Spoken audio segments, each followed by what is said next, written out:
Hi, my name is Judah, and about a year ago, I made a goal to pursue animation. In this video, I want to talk about the projects I've created since then, what I learned from each one, and how each one individually shaped where I'm at today. I want to start this video with some early animation work I did even before I made the goal to pursue animation. And then, of course, end with the animation work that's my favorite to date. Now, my background in the creative world spans pretty far. I've done photography and video and graphic design and illustration and animation. This is because I went to school for interactive media design and graphic design, which kind of helps you, at least interactive media design helped you or me cover all the bases as far as being kind of a multimedia specialist. So I did do a lot of animating in college. I was a part of galleries and even had some animation work that won awards. Post graduating, I just had to narrow down what I wanted to do, and illustration and design and animation were the three things I was most interested in. And it's kind of because they all weave together. You can use design and illustration skills for animation. And so that's what I decided to do, was pursue those three things. But today, I'm telling you the story about animation. About 6 months after graduating is when I made the choice to specialize or focus on the three things I just mentioned. And just a month after making that decision is when my first big commission came around. My what I think of as my sink or swim moment, a moment on paper I was prepared for, but felt larger than life when it was on my doorstep, if that makes sense. And that was doing work for the University of Iowa, more specifically the women's hockey team there. I, again, had pretty freshly graduated and was sending out emails to organizations I was interested in doing freelance work for. I've always been interested in hockey and had work experience in hockey beforehand. And so I happened to have emailed the University of Iowa about this, specifically the men and women's hockey team. And it turned out, again, just right place, right time. The women's hockey team was having a senior night that they needed production help for if I was willing to volunteer. I got to do on and off ice photography. I got to do merchandise designing. I got to make graphics with my own photography, which was really, really cool. But the big intimidating thing, what you're waiting to hear about, was Jumbotron animations, or a Jumbotron animation, I should say. I had no idea what I was doing, but they wanted player introductions for the entire game. These animations would be playing, showing off the team as a whole, but especially the seniors.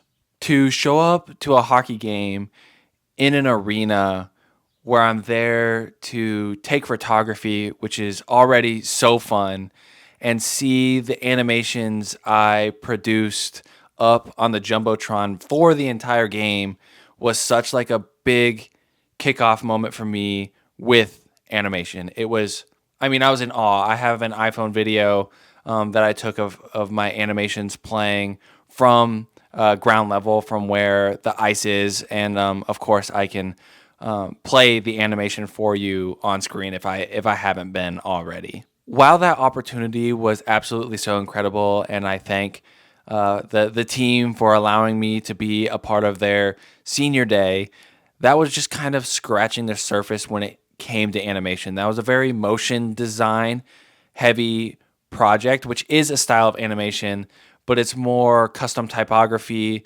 I was using images that were provided for me, right? I mean, I had to use specific fonts and colors. There wasn't a lot of like choice in terms of like the way it was like kind of supposed to look. Like I was able to produce a lot and make choices, but again, I didn't get to be experimental, I guess is a great way to put it, which is where we jump into the next part of my animation story, is setting up something where I get to make all the choices and really express myself. After doing a lot of motion design work for like professional fields, even if they were cool professional fields or cool in my book, I suppose, it was time to start experimenting, trying new things that just felt interesting to me and do it not for anybody but myself. I had also always animated inside Adobe After Effects, which is a great software. I use the software almost every day, but I was interested in multimedia and animating outside of Adobe After Effects. In this case, I ended up animating inside of Photoshop, or at least preparing all the frames inside of Photoshop and then laying them all together one after another inside After Effects. Mixed Berry Skate Co. was a huge personal project for me. It's the video right before this one that I'll make sure to link in the description if you want to check that out. It's a skateboarding branding project, but in that project, I animated with my own photography and drawing on top of it. And it's like, it's collage work and it's colorful where I want it to be. And it's like, it's very expressive of the motion and energy inside of the photos. For context, that project was very heavily inspired by like not using stock photography or generating anything. I'm anti artificial intelligence and wanted to make it known to people that like if you want to make cool stuff, things are accessible to you. And so I went to a skateboarding contest and with permission took photos and used photography from the competition to make those animations, which was, I mean, absolutely incredible. So fun. I love that project. It's at the top of my portfolio page on my website. And of course, I'll leave the video for it down below, like I said.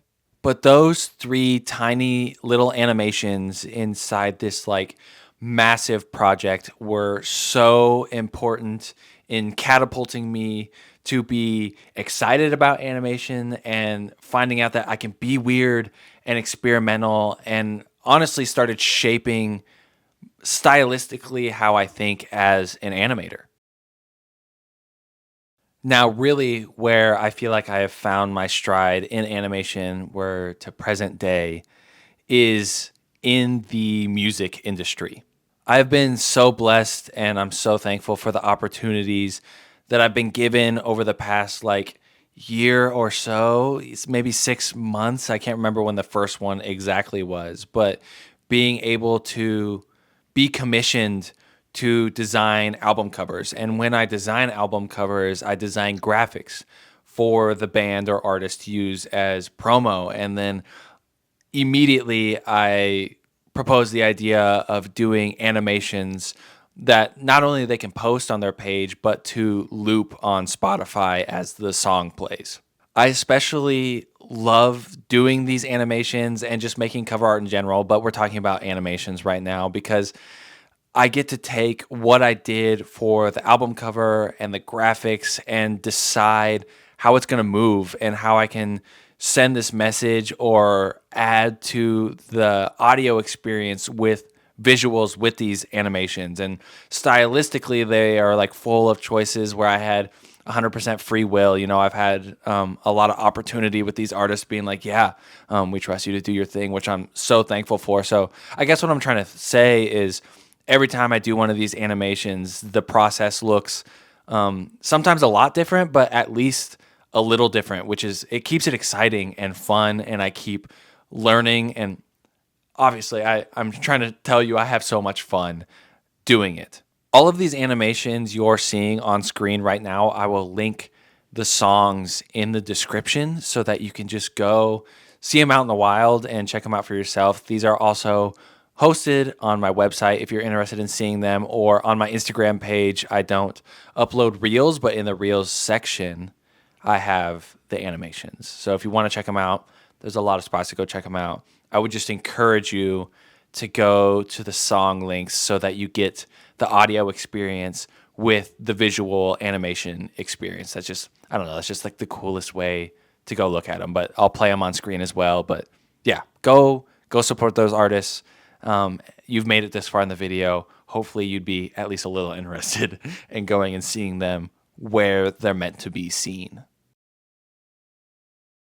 I want to thank you all so much for watching this video to the end. I hope you feel encouraged that if you set a goal for something and pursue it, that you can find a way to get it done. I'm not promising it'll happen as fast as mine did. I got really lucky and I'm so thankful for the opportunity. I've been so blessed.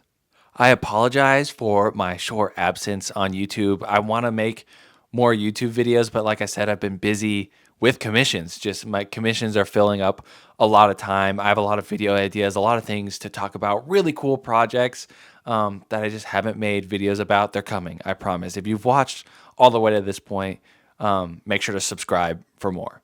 As always, thank you so much for hanging out. Make sure to follow me on Instagram for updates. That's where I send out the most updates the most frequently. But of course, I'll see you sooner than later.